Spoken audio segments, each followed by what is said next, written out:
আল্লাহর কাছে ক্ষমা প্রার্থনা এবং দেশ, জাতি ও মুসলিম উম্মার শান্তি সমৃদ্ধি কামনার মধ্য দিয়ে পালিত হলো মহিমান্বিত রাত পবিত্র শবে বরাত। মহান আল্লাহ তাআলার রহমত লাভের আশায় ধর্মপ্রাণ মুসলমানরা রাতভর মগ্ন ছিলেন ইবাদত বন্দেগীতে। চকর মালিথার রিপোর্ট।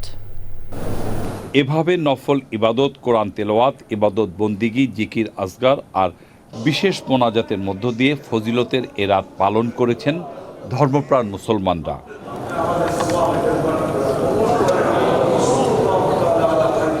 ইবাদত বন্দিগি ও জিকির আসগরে পরম করুণাময় আল্লাহ তাআলার দরবারে রাতভর প্রার্থনা করেছেন ধর্মপ্রাণ মুসলমানরা।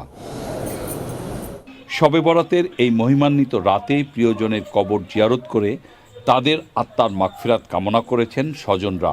অনেকে মুক্ত হস্তে দান খয়রাত করেছেন ফজিলতের এই রাতে।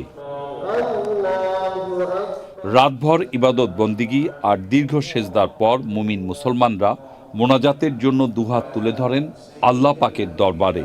পাপ মুক্তি আর পরম করুণাময়ের অপার সন্তুষ্টি অর্জনে দুহাত তুলে কান্নায় ভেঙে পড়েন অনেকে। মহান আল্লাহ রব্বুল আলামিনের অপার অনুগ্রহ কামনা করেন সবাই। চকর মালিথা, চ্যানেল আই, ঢাকা।